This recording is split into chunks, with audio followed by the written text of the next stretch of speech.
All right, guys, welcome. So we have our first featured member here. This is a good buddy of mine and also a mentor, Nate Lind. Hey So guys. I've gotten the pleasure to know Nate over the past year. Nate has started successful businesses on his own, and he runs some of the most prominent masterminds and events in the industry.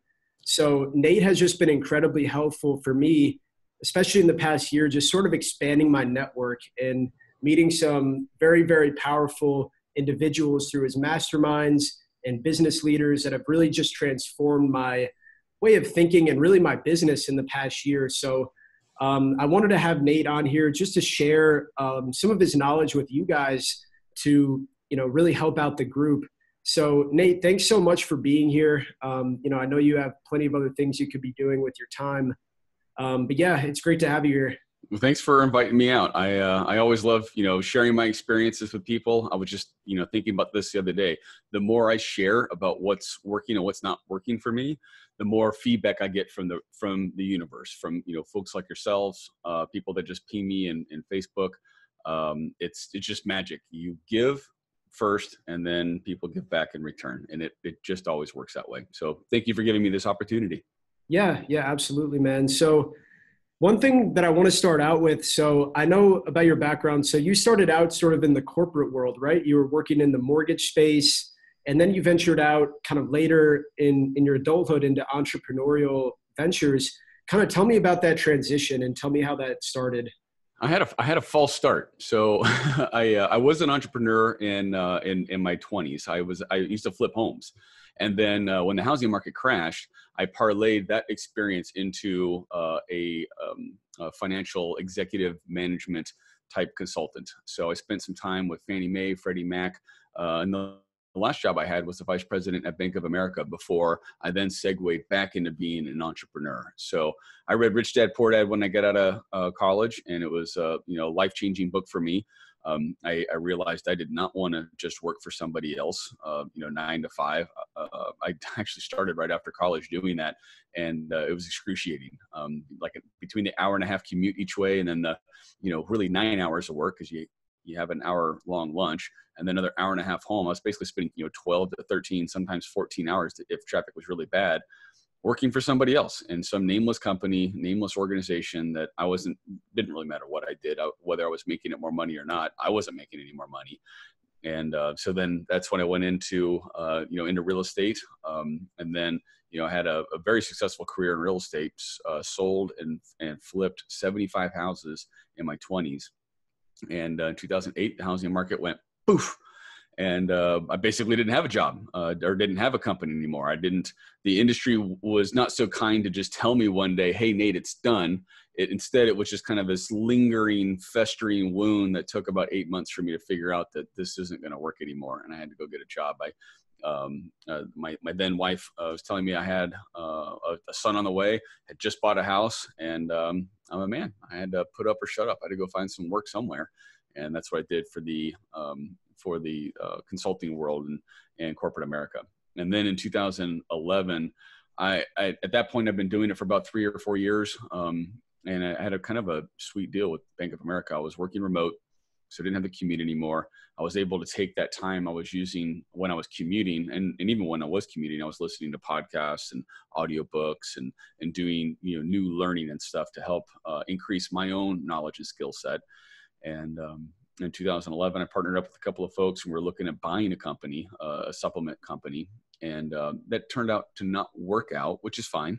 But it gave me that interest and insight into that type of an online business, selling lots of products, having lots of transactions at a smaller bite of money, as opposed to real estate, which is like, $150,000 project or $300,000 house or whatever it was. Mm-hmm. I didn't want to keep doing that. So that's when I made that switch. Yeah. So that's interesting. So Nate has a lot of experience on the advertiser side of the industry. So for owning, companies that basically get traffic from, their own internal traffic and also from affiliates, right? So yeah. It's kind of a different path than a lot of advertisers have taken. So I feel like the traditional route for becoming an advertiser is kind of starting out almost as an affiliate, like learning how to drive traffic, maybe learning how to piece together offers, and then eventually kind of building your own big thing. But you sort of got into the industry and just went straight to being an advertiser, right? So Yeah, it really was just a connection that I made. I didn't know any better. I didn't know how to drive Facebook traffic. I still don't. I'm a complete ignoramus when it comes to, business manager and dealing with Facebook ads and that kind of stuff.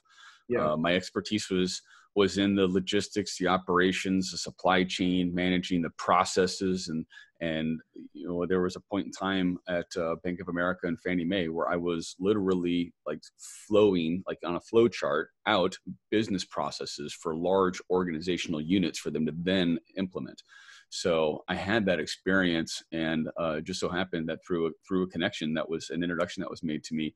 I partnered up with somebody who they had demonstrated the ability to take a $50,000 credit card and make $1.2 million worth of gross sales using health and beauty products and vitamins and supplements. And that was the person that I then kind of connected with. And the process they utilized is the cost per acquisition, so the CPA affiliate marketing model for health and beauty products, which is, by the way, and I've spoken at a number of events, both live and virtually, it's still a teeny tiny niche compared to all of marketing. And I just happened to stumble my way into that. And that's the role I fell into. Yeah, absolutely. So what did business look like for you? So you got out of the corporate world, you started your own thing. From there, were the results sort of immediate, or was there a kind of a period of just like failing and trying to figure out really what to do? Yeah, there's about, I want to say it's like 8 to 10 months of failure. So I didn't immediately quit my job. I was smart enough to know that I needed to have some stable income. I needed to see like 3, 6, 8 months worth of income before I was willing to leave a pretty decent job. If I'd stayed there, I was making $125,000 or $120,000 a year plus bonuses, and I was working remote. So for like a employee type deal, it's a pretty damn good deal. But I needed to have some stable income. And in 2011 is kind of like when the company was officially formed. That's when I was looking at buying a supplement brand. It's this guy named Dr. Dharma who was selling this ginkgo biloba product. And he ended up not selling. And then from, it was like September 2011 through May of 2012, not a single effing sale, like nothing happened. It was all pre-production, planning, getting things going, that sort of stuff. And then it just so happened because this individual that I had partnered up with then in like April or so, they had been a student for a fairly prominent affiliate marketer guru. And he had a lot of experience selling health and beauty products, as did this other individual. And when we launched in, I would say it was late April, early May of 2012, it was almost an immediate success because some very key things were all in place. We had a good funnel, and it was a funnel, not just like a broad e-commerce store. I didn't even know what funnels were at the time. So we had affiliates and an affiliate network that was driving, traffic. So we had a good website, we had good traffic, and then we broke everything behind that. We weren't shipping on time. We didn't have good customer service. Like all that other stuff blew up in that aftermath afterwards. But we sold over $1 million in the first 60 days that we launched that. But it just was very unique timing, and also a very unique set of circumstances that I just happened to stumble on some of the most critical parts of selling online. The biggest one, I still am a big advocate of sales funnels. Yeah. So you had some great success with that. I know the business took off, and you did like multiple 8 figures in the space. And then at what point did you decide that you wanted to get into the event space? So I know you've had multiple different conferences that you've started and multiple different events over the past like 5 years or so. So what was the kind of transition at that point? The big thing was to scratch my own itch. So in the real estate career I had in my 20s, it's very, very established, very mature. Real estate, I mean, that's what most of the laws and stuff have all been written on, from England to, to newer countries and stuff. And with that comes a very stable, prominent, opportunistic, like it's really easy to get to real estate events and meet and network with people that are involved in real estate. And when I got into e-commerce and subscription sales and affiliate marketing, the closest I could find was an event called Affiliate Summit. And at that, it was a massive event, so like 5,000, 6,000 people at this massive trade show with booths and banners, and is completely disorganized and like total chaos in terms of me finding other advertisers. In fact, the first affiliate summit I went to, I didn't even know I was an advertiser. I thought I was an affiliate. And so I was walking around with a badge that has a wrong sticker on it and trying to explain what I'm trying to accomplish. It's like, I want traffic for supplements. And then someone was like, hey, dummy, you're not an affiliate, you're an advertiser. I'm like, okay. So I had to go, change my badge and then like start networking with people. But I was going to events for a long time, just trying to find other people doing what I was doing. Because Nate, what was the what time frame was this? Like, what year was this and stuff for you? This is 2011, 2012. Okay.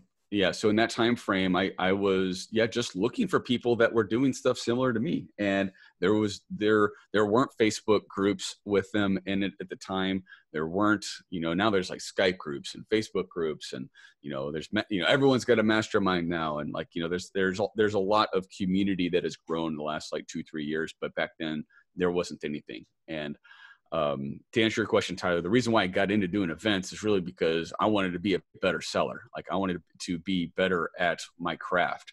Mm-hmm. And I knew in order to do that, I needed to surround myself with people that knew more about it than I did. And come to find out that I knew quite a bit about it, even, mostly just through trial and error and breaking things.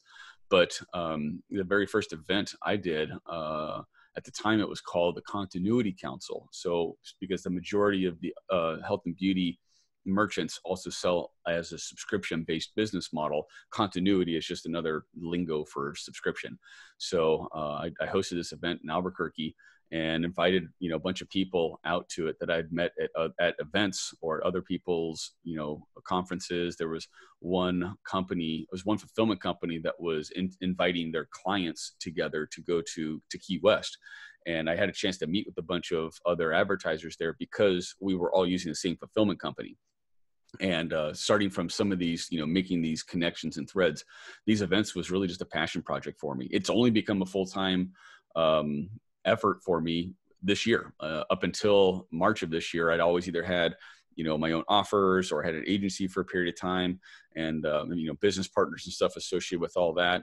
And long story short, separated from them. And, it was easier to shut those down than it was to, keep, cutting things in half and splitting the baby. So now I do this full time. I just, it's my passion. I love getting together with other people who know what they're doing and helping, put them in a room, because I know that in 2 days, you guys hanging out with somebody else that, that's similar to what you're doing, but maybe a little bit different. If I can create this atmosphere that lets everyone lower their guard and talk and have, good, meaningful conversations about their businesses, that when everyone walks away from that event, they have specific and actionable things to put into place and they're confident in it because they've heard from somebody else who is actually in the trenches, doing it, living it, breathing it, and working with it.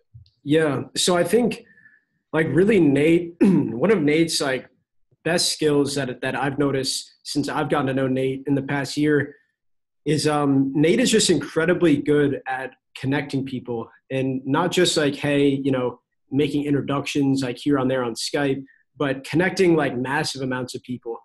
And I noticed this right away when I attended the first event of yours, which was AdSum. This was like probably last October that I went. And then Peter and I ended up joining your mastermind, Ecom Legends. So one thing that Nate is really good at is brainstorming just like the best ways to connect the right people. So one thing that I really like about the format of Nate's events is that they're really different than other events. So like when you attend a typical mastermind, like at least from the ones that I've attended, like there's usually like one person conducting the mastermind, and maybe there'll be like 2 or 3 keynote speakers. But for the most part, like everybody there is just learning from like 1, 2, or 3 people. But what's so different about the way that Nate structures these events is that first of all, everybody that attends these events is very, very high level. So the private mastermind that Nate has, it's really for people that own businesses that do, 7, 8, even 9 figures a year in revenue.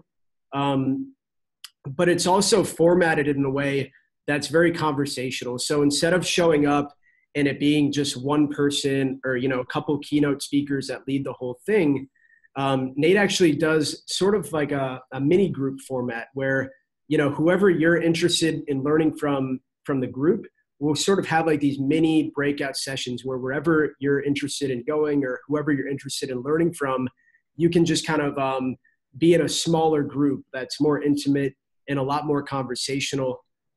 So that's one reason why I really like Nate's events in general. But I have a question. So one of the people in the groups was asking about, you've started so many different ventures and so many different projects over the years. Like, tell me a little bit about sort of like the mindset and the mental framework that you put yourself in before you dive into one of these projects. Well, I wish I could say that there's a process for success in starting one of these, but usually what I have found has happened is it's a bit by surprise, and there's quite a bit of luck, and usually timing is an important aspect of it as well. So, for instance, I plan to get into e-commerce by acquiring a supplement brand and continuing the process that previous owner had already built. That didn't happen. So when that didn't happen, the next step was, okay, well, can't buy someone's business or couldn't buy the one that we wanted to. So it didn't look that complicated. Let's just try starting it up ourselves. And so, but it all started with hope and dreams, obviously. Like the inspiration behind everything was, and for me, it was to replace my income so that I'm not having to work for somebody anymore. And I also wanted more freedom. Like I'd love to be able to come and go, and like I'll do, my laundry in the middle of the day, or drop off my dry cleaning somewhere, or drive around and get a bite to eat. And it's not like I got to sit at this desk from 9 until 5. I don't do very well with that. And I've had the pleasure now in this in the 2000s, from 2001 to 2008, I kind of had that deal. And then I didn't from 2008 to 2011. And now in my, these, businesses and events and that kind of stuff that I do now from 2012 until now, I've had that freedom and that opportunity. But there's not been one methodology that, okay, I'm going to set up this blueprint and I'm going to do this, I'm going to start that. I've actually been a lot more tactical and strategic about the mastermind and the events and stuff, because I've had the time and luxury to be able to segue into it. And now looking at it, there's actually, I don't have it on me, but I'll see if I can grab a photo of it. There's a book called Scaling Up by Verne Harnish, and I had the chance to meet Verne actually 2 weeks ago in Dallas. It was really cool. And he basically has a methodology or process for entrepreneurs to, scale up their businesses. And I'm going through that format right now. I'm a big fan of masterminds. I'm in my own mastermind as a student. So I joined Entrepreneurs Organization. I'm in a local chapter here in Fort Worth. And they're like 4 times a year, there's a learning day, and it's about, cash, people, strategy. Is another one that I'm missing at the moment. And I'm just so passionate about that, because I know I'm going to learn more from people around me that are doing, that are building businesses and that sort of stuff, than if I just silo myself into a little bubble and just, work out of my office or work out of my place and not expose myself to others. So kind of a long-winded way to say I don't really have a great strategy for like putting the mindset or the visualization in place. I've been following what others that are more experienced than I am put together. Visualization is a big one. I'm a big fan of neuro-linguistic programming and personal development, and Tony Robbins and those things. And I believe in visualization. I've seen that to be the case. I do meditation the best I can every day. I missed a day like on Sunday or something like that, but I've been, running a pretty good streak, and I'm starting to put into place more processes to keep me organized. And the easiest one that I've found to follow is actually Charles Bird's Evernote course. I just had him in the Ecom Empires group because I hate like having those physical planners that I'm writing in, and then like I've got no way to digitize it or get back to that information later on. So that's been really helpful. So kind of following that so combination of Charles Bird's Evernote organization for tagging anything, and then the scaling up methodology for growing companies. Those are what I'm following now. Yeah. Awesome. So I just have one more question before we hop off. So obviously there's some people in our community here that have gotten like very good results and have successful businesses already. But I think the mass majority of people that are in our community still have like a regular job of some sort, but really just aspire to have their own business, but just haven't gotten the results yet. So what advice do you have for someone that, might have been in the same shoes you were before, where they have their own job, but they really want to be doing their own thing? So I went to Affiliate Summit before I ever quit my job. If you have a job and you aspire to be an entrepreneur, you need to hang out with entrepreneurs, and you need to go to an event that's going to inspire you to take a leap. Most often I found that it comes from, face-to-face interactions. It's some epiphany or introduction or connection you make with somebody. Like there's some seed that just like explodes when you add some water to it. And if you're getting the same thing over and over again by going into the same job and, watching, in some cases, maybe it's, just, free videos or whatever it is. There's a lot of great material out there, but you need something that's emotional to spark that drive for you to make the leap of faith. And then you have to make the leap of faith. There's no reason why you can't do that while you also have a job. And that's what I did. It was kind of a side hustle.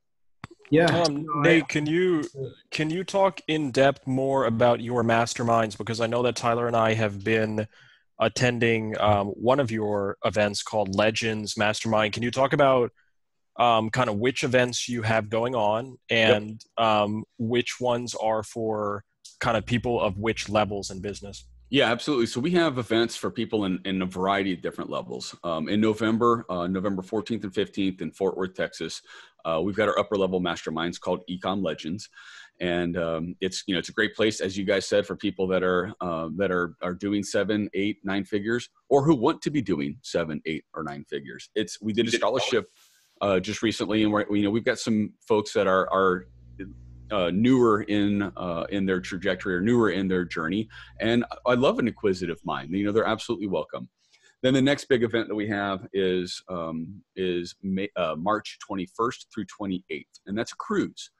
This is open to everybody of all skill levels. So we've had people that were, fresh and new. They came and joined us last year. It's called the Sellers Cruise. We'll drop a link at sellerscruise.com, and it's a cruise out of Miami. We go down through the Caribbean. I've got some really cool stuff planned for it, and we have some excursions that we go do, some adventure together. So it's a combination of peer learning as well as some adventure, and that's a great opportunity for people that are kind of curious about what an event looks like. We've all got a vacation anyways, and if we're not, you damn sure better, because your family's going to be pestering you about it. So get out there and join us in the high seas. That's a real fun one. Awesome. So if someone wants to talk to you more about going to one of your events, what is the best way for them to get in contact with you? They can either email me, nate@natelind.com, or they can message me on Facebook. And it's just Nate Lind. I dominated SEO for Nate Lind. You can Google me and go to my website, natelind.com. And then at the bottom, there's a little message me that sends me a message too. So, if you've got Google and you can type in Nate Lind, you can find me. I'm very public, very open to talking to people. For folks that are curious about the event, I'm happy to jump on a call and chat about it. Yeah, if you also just want to reach out to Peter and I too, we can make an introduction to Nate. So there's plenty of ways that we can do it. All right, awesome. So I think this wraps up today's call. Thanks so much for coming on. I think that there was a ton of valuable insights here for people of all levels in business. And we're really looking forward to the Ecom Legends Mastermind coming up in November, and we'll see you in Dallas. See ya. Or Fort Worth. Awesome, Nate. Thank you. Thanks for being here and interviewing with us. We'll talk soon, everyone. Talk soon.